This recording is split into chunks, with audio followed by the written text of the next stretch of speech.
بابل كانت دولة قديمة موجودة في بلاد ما بين النهرين القديمة، والنهاردة هقول لكم على معلومات تاريخية عن مدينة بابل. لو عاوز تعرف تابع الفيديو.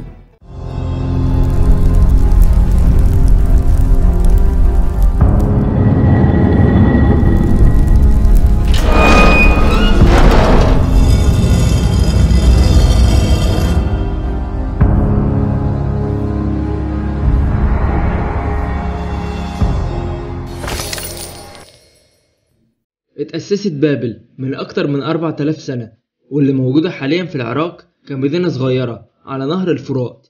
وبعد كده كبرت وبقت من أكبر المدن في العالم القديم تحت حكم حمورابي. وبعد عدة قرون أسس خط جديد من ملوك الإمبراطورية البابلية الجديدة، امتدت من الخليج الفارسي للبحر الأبيض المتوسط.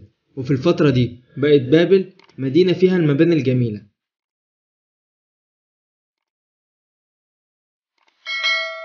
مدينة بابل موجودة على طول نهر الفرات في العراق الحالي، بعد حوالي 50 ميل جنوب بغداد. اتأسست حوالي سنة 2300 قبل الميلاد من الناس اللي كانوا بيتكلموا الأكدية القديمة في جنوب ما بين النهرين. بقت بابل قوة عسكرية كبرى في عهد الملك العموري حمورابي، واللي حكم بابل من سنة 1750 لسنة 1792 قبل الميلاد.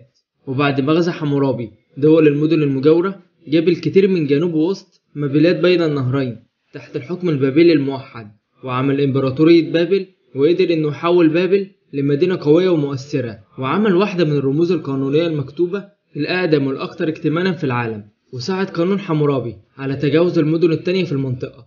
ولكن بابل ما فضلتش كتير، وسقطت الإمبراطورية بعد وفاة حمورابي، وبقت مملكات صغيرة.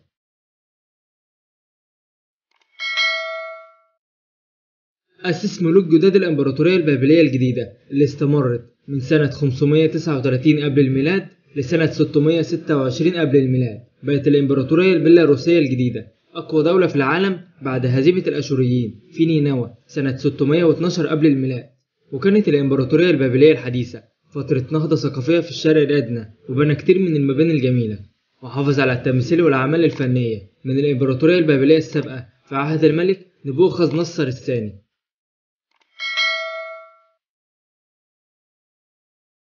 الإمبراطورية البابلية الجديدة زي بابل اللي فاتت برضه كان عمرها قصير، في سنة 539 قبل الميلاد. وبعد أقل من قرن من تأسيسها غزا الملك الفارسي كورش بابل، وسقطت بابل لما بقت الإمبراطورية تحت السيطرة الفارسية.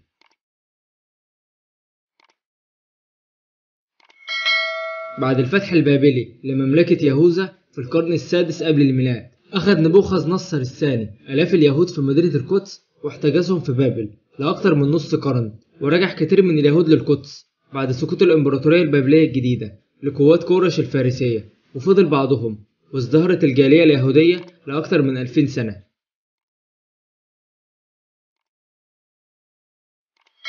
بتظهر مدينة بابل في الكتب المقدسة العبرية والمسيحية، وبتصور الكتب المسيحية بابل كمدينة شريرة، وبتحكي الكتب العبرية قصة المنفى البابلي، وبتصور نبوخذ نصر كآسر، يعني بياخد الناس كأسرى. وفي روايات شهيرة لبابل في الكتاب المقدس عن قصة برج بابل. والقصة بتقول في العهد القديم حاول البشر بناء برج للوصول للسماء، ولما شاف ربنا كده دمر البرج ونشر الناس في جميع أنحاء الأرض. وده اللي خلاهم يتكلموا لغات كتيرة، بحيث إنهم مبقوش قادرين يفهموا بعضهم. وبيعتقد بعض العلماء إن برج بابل الأسطوري ربما مستوحى من المعبد الواقعي أو الزقورة اللي اتبنى تكريما لمردوخ إله بابل الراعي.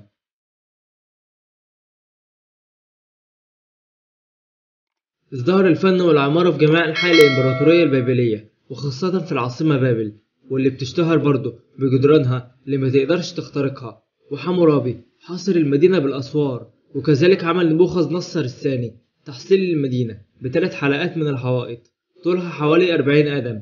وكتب المؤرخ اليوناني هيرودوت إن جدران بابل كانت سميكة لدرجة إن سباق العربات كانت فوقها، واحتلت المدينة داخل الجدران مساحة 200 ميل مربع تقريبا بحجم شيكاغو دلوقتي. وبنى نبوخذ نصر 3 قصور كبيرة، كل واحدة منها متزينة ببزخ مع البلاط المزجج الأزرق والأصفر. وبنى عدد من المزارات، وكان أكبر مزار اسمه إيساجي مخصص لمردوخ، وكان الضريح بيقف على ارتفاع 280 قدم، وده بحجم مبنى من 26 دور.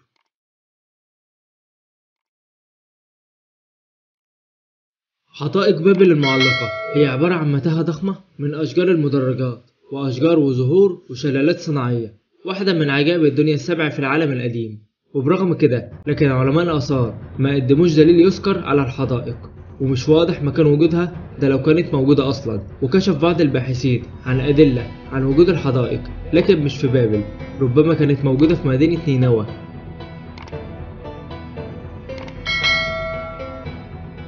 كان المدخل الرئيسي للمدينة الحالية اسمه عشتاء. اتزينت البوابة ببناء مزج باللون الأزرق الساطع متزينة بصورة تيران والتنانين والأسود، ومهدت بوابة عشتار الطريق لطريق الموكب الكبير في المدينة، وهو ممر متزين نص ميل بيستخدم في الطقوس الدينية للاحتفال بالسنة الجديدة.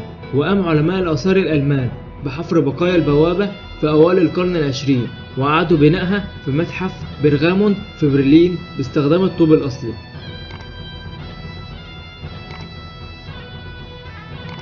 في عهد صدام حسين نقبت الحكومة العراقية عن الآثار البابلية وحاولت إعادة بناء معالم معينة في المدينة وقصور نبوخذ نصر.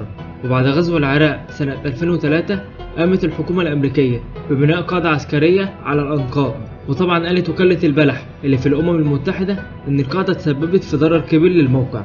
وده طبعا اللي بناخده منهم كلام بس، المفروض يكون فيه تعويض بس، لكن انت بتكلم مين؟ المهم أعادوا فتحه للسياحة سنة 2009. وده كان فيديو النهاردة. لو عجبك الفيديو أتمنى تشترك في القناة وتفعل زر الجرس علشان يوصلك كل جديد. مستني دعمكم. سلام.